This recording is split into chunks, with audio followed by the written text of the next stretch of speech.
32 సర్పంచ్ స్థానాలకు జరిగిన ఎన్నికల్లో సగానికంటే ఎక్కువగా గెలిచి ఆధిక్యాన్ని చాటుకుంది. పలు చోట్ల బీఆర్ఎస్ గట్టి పోటీగానే ఇచ్చింది.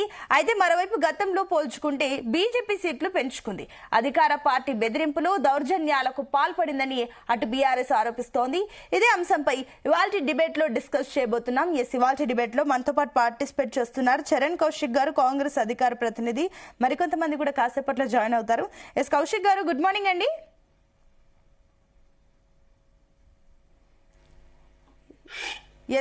కౌశిక్ గారు, గుడ్ మార్నింగ్ అండి. అండ్ అదే విధంగా హరీష్ రెడ్డి గారు కూడా జాయిన్ అయ్యారు, బీఆర్ఎస్ అధికార ప్రతినిధి. అండ్ డాక్టర్ జయరామ్ గారు కూడా జాయిన్ అయ్యారు, గుడ్ మార్నింగ్ అండి. అండ్ సునీత గారు కూడా జాయిన్ అయ్యారు బీజేపీ నుంచి. అందరికి వెరీ గుడ్ మార్నింగ్ అండి. Very good morning. ముందుగా కౌశిక్ గారు, నేను మీతో స్టార్ట్ చేస్తాను. ఏమనుకుంటున్నారు? సెకండ్ విడతలో సగానికంటే ఎక్కువగా ఓవరాల్ గా 4000+ స్థానాలకి మీరు 2000+ ఆల్మోస్ట్ ఒక బాగానే సాధించారు, 55% వరకు చూసుకున్నా కూడా. ఏం చెప్తారు? ఏం మ్యాజిక్ చేశారు ఇక్కడ? ప్రధానంగా మొదటి బేస్ లో ఏదైతే ఫలితం వచ్చిందో, మొదటి బేస్ లో దాదాపు 57% పైచిలకు కాంగ్రెస్ పార్టీ గెలిచింది. అంటే దాదాపు 2426 సర్పంచ్ స్థానాలు గెలిచిరు.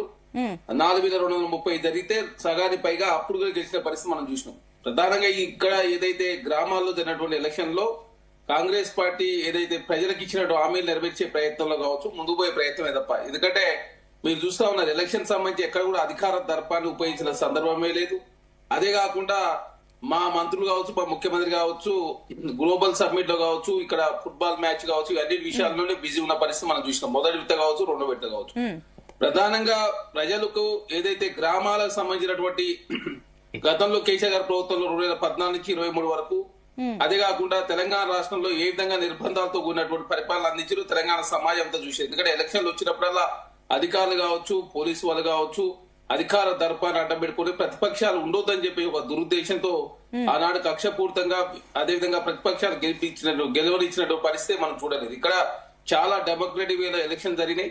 ప్రజాస్వామ్యబద్ధంగా ప్రజాస్వామ్యయుతంగా తెలంగాణ రాష్ట్ర ఎలక్షన్ జరగాలి. అదే కాకుండా మీకు అందుబాటులో ఉన్నటువంటి అభ్యర్థులకు ఓటేసుకోండి. మీ గ్రామం ఎవరైతే డెవలప్మెంట్ చేస్తారో, ఎవరైతే మీకు అందుబాటులో ఉంటారో, ఎవరైతే మీ సమస్యలు పరిష్కరిస్తారని చెప్పేసి మీరు నమ్ముతారో అట్లాంటి వ్యక్తులకు మాత్రం ఓటేసుకోండి.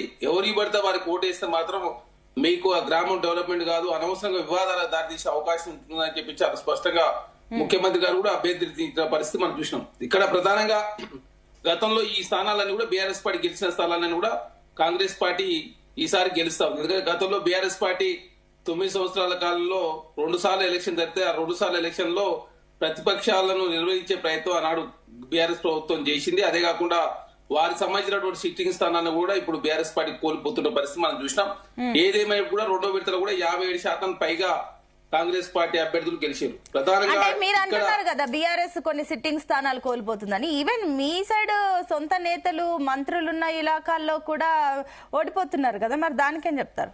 మేడం, వెళ్ళిపోవడంలో సహజమని చెప్తా ఉన్నాం. మేము గతంలో మాకు లేవు ఈ సర్పంచ్ సంబంధించినటువంటి, మేము చాలా తక్కువగా ఉండే మా సర్పంచ్ స్థానం. ఎందుకంటే మేము ప్రతిపక్షంలో ఉన్నప్పుడు నాడు బీఆర్ఎస్ పార్టీ అదేవిధంగా ప్రతిపక్షాలను తెలంగాణ రాష్ట్రం నిర్వీర్యం చేసే ప్రయత్నంలో, అదేవిధంగా చాలా పెద్ద ఎత్తున ప్రజాస్వామ్యాన్ని దుర్వినియోగం చేసి కాంగ్రెస్ పార్టీ గెలిచినటువంటి సర్పంచ్లు కావచ్చు, ఎంపీటీసీలు, జడ్పీటీసీలను బలవంతంగా బీఆర్ఎస్ పార్టీలో తీసుకుపోయిన పరిస్థితి కావచ్చు, అధికారులను పోలీసు వాళ్ళని అడ్డం పెట్టుకుని ప్రధానంగా నాడు ఏ విధంగా ప్రజాస్వామ్యాన్ని దుర్వినియోగం చేసినో తెలంగాణ సమాజం అంతా చూసారు. కాబట్టి ఇక్కడ ప్రజాస్వామ్యంలో గెలిపోవడంలో సహజం. ఎవరైనా ఇప్పుడు మేమేదో 57% గెలిచిన మొత్తం మేమేం చెప్తలేం. ఇప్పుడు కూడా ఫస్ట్ బేస్ అయినా సెకండ్ బేస్ అయినా తెలంగాణ రాష్ట్రంలో మేము మన జూబ్లీస్ ఎలక్షన్ అయినా, అంతకుముందు కంటోన్మెంట్ ఎలక్షన్ అయినా, ఎంపీ ఎలక్షన్, ప్రతి ఎలక్షన్ లో కాంగ్రెస్ పార్టీ సంబంధించినటువంటి ఓటు బ్యాంకు నిలబెట్టుకుంటూనే అదే పెరిగే ప్రయత్నం కాంగ్రెస్ పార్టీ చేస్తా ఉంది. మీరు చూస్తా ఉన్నారు 64 ఎమ్మెల్యే ఎలక్షన్ లో 2023లో 64 ఎమ్మెల్యేలు గెలిస్తే తర్వాత కంటోన్మెంట్ కావచ్చు, జూబ్లీస్ ఆ సంఖ్య 65 పోయింది. తర్వాత గతంలో మాకు 4 ఎంపీలు ఉంటే 4 కాస్త 8 అయిన పరిస్థితి.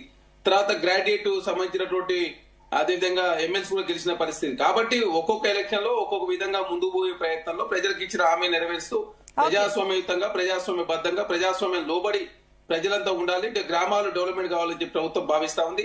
అది కూడా ఇప్పుడు రెండో విడత కూడా, ఫస్ట్ విడత అయినా రెండో విడత లోకల్ బాడీ ఎలక్షన్ పెట్టాలని చెప్పేసి ప్రభుత్వానికి లేకుండా, ఎందుకంటే బీసీలకు ఇచ్చిన 42% రిజర్వేషన్ నిలుపుకునే ప్రయత్నంలో ముందుకు పోతే కోర్టే చెప్పి చాలా స్పష్టంగా మీరు ఎలక్షన్లు పెట్టండి అని చెప్పేసి 2 సార్లు మనం అఫిడవిట్ దాఖలు చేసినాం. కాబట్టి కోర్టు చెప్పినందుకు ఎలక్షన్ నిర్వహించడం, దానిలో భాగంగా బీసీలకు ఎందుకు రిజర్వేషన్ తక్కువైందో కూడా చాలా స్పష్టంగా ప్రజలకు వివరించడం, దానిలో భాగంగా బీఆర్ఎస్ పార్టీ పెద్ద ఎత్తున కాంగ్రెస్ పార్టీ మొత్తం బీసీలకు సంబంధించి 42% ఇవ్వకుండా ఎలక్షన్ పోయిందని చెప్పి పెద్ద ఎత్తున ప్రచారం చేసినప్పటికీ ఖచ్చితంగా తెలంగాణ రాష్ట్రంలో ప్రజలంతా కూడా కాంగ్రెస్ పార్టీకి సంబంధించినటువంటి అదేవిధంగా అత్యధికంగా సర్పంచ్ స్థానాలు గెలిపించిన పరిస్థితి మనం చూస్తాం. ఓకే అండి, welcome back to you. Harish Reddy గారు గుడ్ మార్నింగ్. గుడ్ మార్నింగ్ అండి. హరీష్ రెడ్డి గారు